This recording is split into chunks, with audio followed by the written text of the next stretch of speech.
Yumaman si Lincoln Cortez Velasquez o mas kilala sa Kong TV.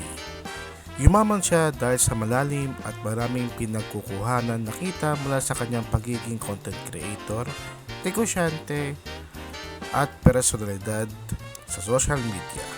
Siya ay isa sa mga pinakasikat na YouTuber sa Pilipinas at kilala sa comedy, vlogs, gameplay at lifestyle content. Nagsimula si Kong TV sa YouTube noong 2008 at naging kilala dahil sa kanyang nakakatawa at relatable at na personality driven na sa mga video niya. Ang kanyang content ay hindi puro gaming lang. May comedy skits, travel vlog, challenges at iba pa. Kaya mas maraming uri ng audience ang nakakapasok sa kanya. Malaki ang bahagi ng kanyang kita ay galing sa YouTube revenue.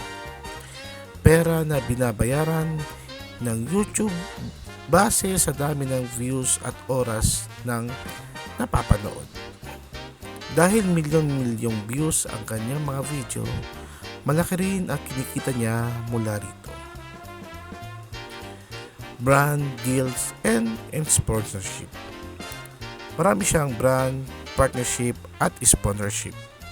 Ibig sabihin, binabayaran siya ng mga kumpanya para i-feature o i-endorse ang product nila para sa mga videos nila.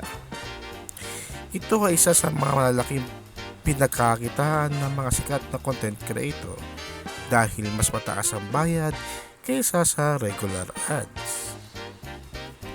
Merchandise at negosyo. Hindi lang siya umaasa sa YouTube.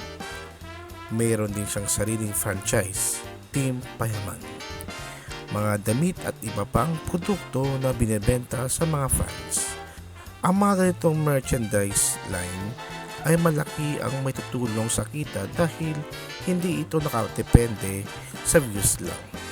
Iba pang ventures at investment.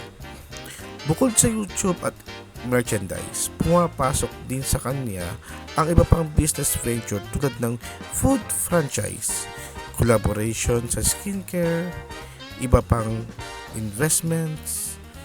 Mayroon din siyang music career bilang frontman ng bandang Kong na nagdadagdag sa kanya ng kita. Hindi lang YouTube ang pinagtatuunan niya ng pansin. Aktibo din siya sa Facebook, TikTok at Instagram. Dahil dito maraming companies ang gusto makipag-collab sa kanya dahil umaabot ang kanyang influence sa iba't ibang platform.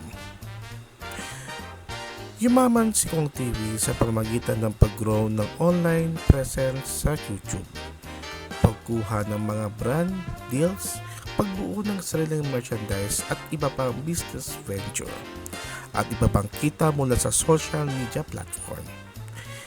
Dahil sa patuloy na paggawa ng content at pag-expand ng kanyang negosyo, naging financial success siya sa digital creator world.